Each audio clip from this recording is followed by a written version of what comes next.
ikki qavatli uyi etagida ikkita xona tushgan bo'lsa bu zo'r, chunki onaxon otaxonlarimiz bolam menga shu hovlini etagiga ikkita uy solib berib bo'ladi. O'zim namozimni o'qib, televizorimni ko'rib o'tiraman deganligi juda ham zo'r hovli. Assalomu alaykum hurmatli Mulkhouse obunachilari. Bugun sizlarga tanishtiradigan uyimiz manzil Sergeli tumani Beruniy mahallasi. Katta trassa, metrogacha 600 metr chiqadi. Atrofida maktab, bog'cha, hamma qulayliklar bor. Darvozadan kirib bemalol 4 ta mashina tapchan qo'yib qo'ysanglar bo'ladi. Fasad travertin qilingan. Ko'cha tomonga mashinalarni qo'yib qo'ysanglar bo'ladi. Ziloniy zonalari bor. Asosiy kirish eshigimiz mana shu. Bu yerda mana ziloniy zonasi o'rtada qaranglar. Archalar ekib qo'yilgan. Mana yozgi oshxonasi bor. Yozgi oshxonamizni qaranglar, zamonaviy qilingan. Umumvalnigi bor, qozon o'chog'i bor, gaz plita, tepalari naves qilingan. Marakanskiy stilda qaranglar, kafillari Marakanskiy stilda.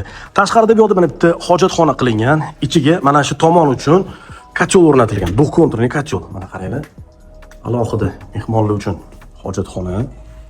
Mana ziloniy zonasidan mana bahor kelganda mazza qilib unumli foydalansanglar bo'ladi. Mana shu kuxnamizga tegib podval qilingan. Podvalga mana bu yoqdan tushamiz.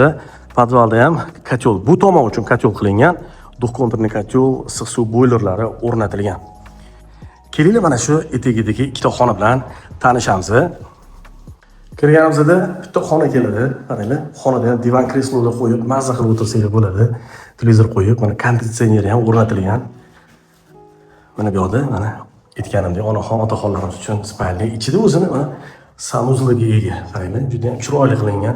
Hamma narsasi qo'yib beriladi. Umumvalnik, aksessuarlar, unitazlar qo'yib beriladi. Bunaqa etagida ikkita xona tushgan hovlilar har doim ham sotuvga chiqavermaydi. Shuning uchun bitta uyimizga hozirdan like bosib qo'ysanglar bo'ladi. Ana endi bu yoq tomondan tanishamiz. Kirganimizda bu yoqda mana oshxonamiz keladi.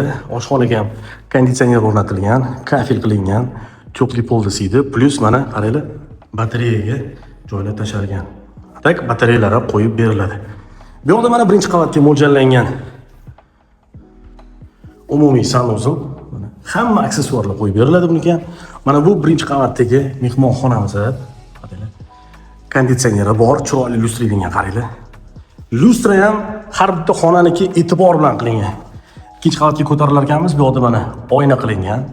Hamda qaranglar, nafis lustra. Qanaqadir chiroyli. Juda ham did bilan tanlangan. Keyin yana bitta fishkasi menga eshiklar yoqdi. Zinalari, materiali juda ham sifatli eshiklar qilingan ekan. Bu yerda mana bitta yotoqxonamiz, ichida o'zini sanuzuli bor.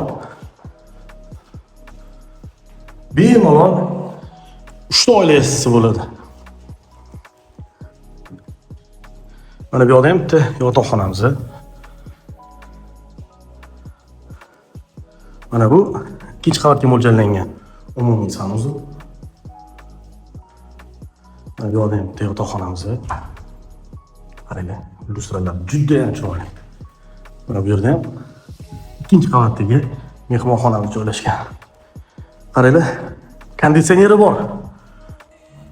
Hovlimizni startoviy narxi 195 ming deb baholanyapti. Yana kelishtirib beriladi. Faqatgina naqdga savdo qilinadi. Videoga like bosib, bizning kanalimizga obuna bo'lib qo'yinglar hamda mana shu videoni uy qidirgan yaqiningizga yuborib qo'ying. Hammamizga mana shunaqa chiroyli uylar nasib qilsin.